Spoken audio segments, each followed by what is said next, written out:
मतलब हमारे पास मोबाइल है, हम उसको बंद कर सकते हैं। यदि हम उसको बंद नहीं कर रहे हैं तो आगे पूरे छत्तीसगढ़ एक कैसे होंगे और शासकीय कर्मचारी की लड़ाई कैसे आगे लड़ी जाएगी। तो इसके लिए आप सबसे और एक पुनः निवेदन करूंगी, पुष्पा राय दीदी नहीं, पद्मावती नहीं, दशंतरी दीदी नहीं, आप सब एक जिला अध्यक्ष हो और प्रदेश के पदाधिकारी हो और सबको एक करने की जिम्मेदारी प्रत्येक कार्यकर्ता सहायिका की है। और पूरे कोंडागांव नारायणपुर में जितने भी इधर उधर लोग अटक छटक भटक रहे होंगे और जो एक नहीं हो रहेंगे उसको भी एक करने की जिम्मेदारी आपकी है। संगठन ऐसा नहीं है, संगठन ये नहीं है कि आप पदाधिकारी को बना दिए, पदाधिकारी इसलिए रहते हैं। पद्मावती साहू सिर्फ एक माध्यम है शासन तक आप लोग की बात को पहुंचाने के लिए। मैं भी आप लोग की जैसी कार्यकर्ता हूँ, जितना आप लोग को मिलता है उतना मुझे भी मिलता है। तो मैं सिर्फ माध्यम हूँ शासन तक आपकी बात पहुंचाने के लिए। और एक करने की जिम्मेदारी प्रत्येक कार्यकर्ता और सहायिका की है कि पूरे प्रदेश में यदि एक जैसे सहायिका और कार्यकर्ता होंगे तो वैसी मांग होगी, जायज मांग, और वो जायज मांग को हम शासन के समक्ष रख सकेंगे ताकि हमारी मांगे पूरी होगी। क्या आप इससे सहमत हो? कृपया अपने हाथ उठा के मुझे सहमति देंगे। बहुत बहुत धन्यवाद बहन। बिल्कुल मुझे उम्मीद है कि अगले बार आऊंगी तो पूरा कोंडा गांव मेरे को वहां से वहां तक दिखेंगे और कोई ऐसा नहीं होगा जो इधर उधर कहीं जाएंगे। तो क्या आप सब वादा करते हैं मेरे से? बिल्कुल, ये एकता का ये नारा होना चाहिए, हमारी एकता जिंदाबाद, हमारी एकता जिंदाबाद, आवाज दो, आवाज दो। धन्यवाद। तो आमची जुझारू जिंदाबाद, आमची जुझारू जिंदाबाद। बिल्कुल सीधा भारत सरकार से पंगा ले आए और सिर्फ छत्तीसगढ़ से और वो में सिर्फ जुझारू संगठन की हिम्मत से भारत सरकार से पंगा लेते। तो अत्यंत बड़ संगठन हमारे पूरा प्रदेश भर में, पूरा हर जिला में हमारे जुझारू संगठन है।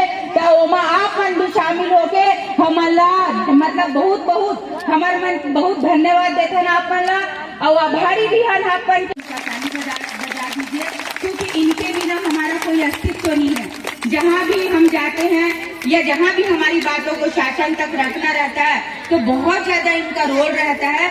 तो मैं हम सब मिलकर आपको बहुत बहुत धन्यवाद देते हैं भैया कि आप लोग हमारे सभा में आए और हमारी बातों को ऊपर शासन तक पहुँचाएंगे और हमारी बहनों को एक करेंगे। उसके लिए आप सबका धन्यवाद।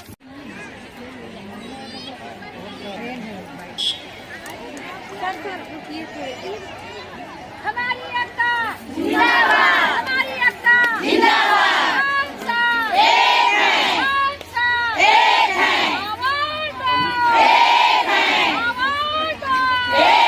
जुझारू संगठन जिंदाबाद, जिंदाबाद, जिंदाबाद, जुझारू संगठन जिंदाबाद, जिंदाबाद, जिंदाबाद। हल्ला बोल, हल्ला बोल, हल्ला बोल, हल्ला बोल, छत्तीसगढ़ सरकार पे हल्ला बोल।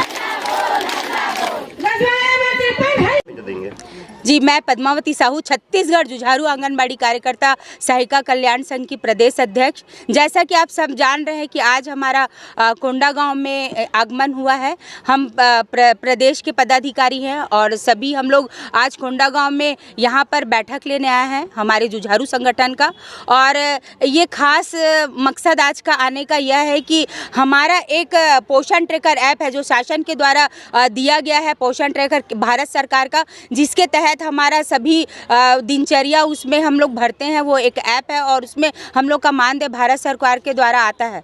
तो उसका विरोध इसलिए कर रहे हैं कि जो पूरक पोषण आहार जो बच्चों को हमको देना है, गर्भवती शिशुवती को, उसमें बहुत सारी तकलीफें आ रही है। उसमें OTP फोटो कैप्चर करके देना है और जो आधार से लिंक होगा वही मोबाइल काम करेगा और अन्यथा नहीं। कई बार हमारे परिवार के जो हितग्राही होते हैं, हमारे हितग्राहियों के परिवार के, वो बाहर काम में चले जाते, पति आते नहीं। ऐसी स्थिति में बहुत सारी समस्याओं का सामना हमारी बहनों को करना पड़ रहा है और ये शासन को लगातार हमारे अवगत कराने के बाद भी इस समस्याओं के लिए वो बिल्कुल भी संवेदनशील नहीं हो रहे। इसके लिए आज हम सभी जगह जा के इस बात को बोल रहे हैं कि पोषण ट्रैकर ऐप में हम 17 तारीख से काम बंद कर दिए हैं। आज 6वां दिन है इस कार्य को बंद करने का। बाकी हमारा काम आंगनबाड़ी का सुचारू रूप से चल रहा है, लेकिन भारत सरकार के इस ऐप में काम करना बंद कर दिए हैं। तो हम चाहते हैं कि शासन पोषण ट्रैकर ऐप के लिए हमको सुविधा और संसाधन दे, जैसे कि हमको 5G मोबाइल दिया जाए। आप समझ सकते हो कि 10,000 में काम करने वाली महिलाओं के पास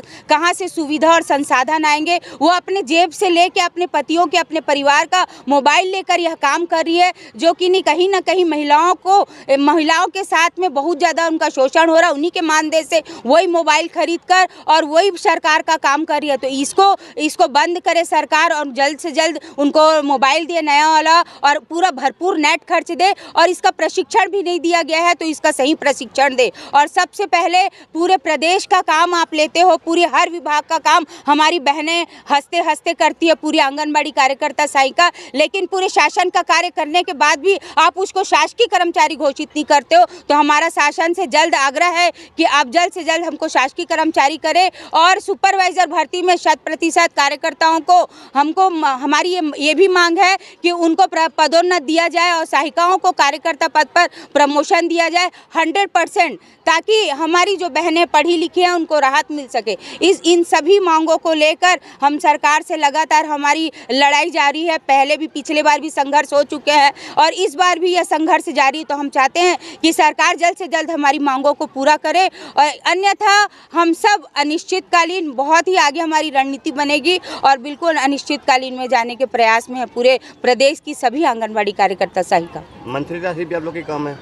जी बिल्कुल, हम लोगों को 10,000 रुपये दिया जाता है और कोई भी अलग से इसमें कुछ भी राशि, बहुत सारी राशि आती है। देखभाल करना आप लोगों का कर्तव्य होता है, ऐसे माताओं को कम राशि मिलना बहुत बड़ी बात है। जी बिल्कुल बिल्कुल, आप सब जानते हैं कि हम लोग जो बच्ची की नींव डालते हैं और एक बच्चा जिसका विकास 0 से लेकर 6 वर्ष तक होता है, वो पूरे विकास में हम पूरे अपने हितग्राही जो गरीब और स्लम एरिया के होते हैं उसको भरपूर हम समय देते हैं और उनको माँ की तरह हम अपने पास रखते हैं। उनका सोचिए, जो नींव डालते हैं बच्चों की, जो भारत के लिए कितने बड़े आगे चल के बड़े बड़े कार्य करने वाले ऐसे बच्चों के, उनके वो जो पढ़ाने वाली जो टीचर होती है उनको मात्र 10,000 दे के शासन उसको बहुत ज़्यादा अत्याचार कर रहे हैं और कहीं ना कहीं ये राशि को उनको बढ़ाना चाहिए। आज जो आप शिक्षकों को देख लीजिए 40-50 हज़ार पा रहे हैं और मात्र हम लोग जो असली काम कर रहे हैं, जो बच्चों की नींव डालने की, उसको मात्र 10,000 दे रहे हैं। तो ये कहीं ना कहीं हम सब लोगों के ऊपर में शासन का शोषण है। अभी विधानसभा में सवाल भी उठा था कि आप लोग का आय के ऊपर बढ़ाई करिए, मगर वहाँ पे कुछ नहीं किया गया। क्या बोल रही है?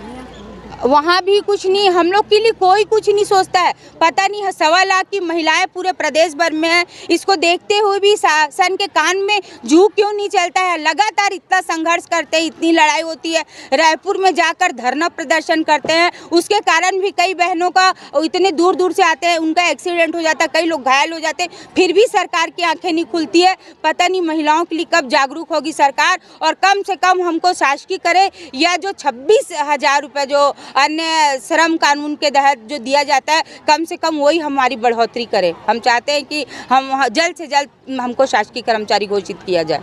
जी धन्यवाद।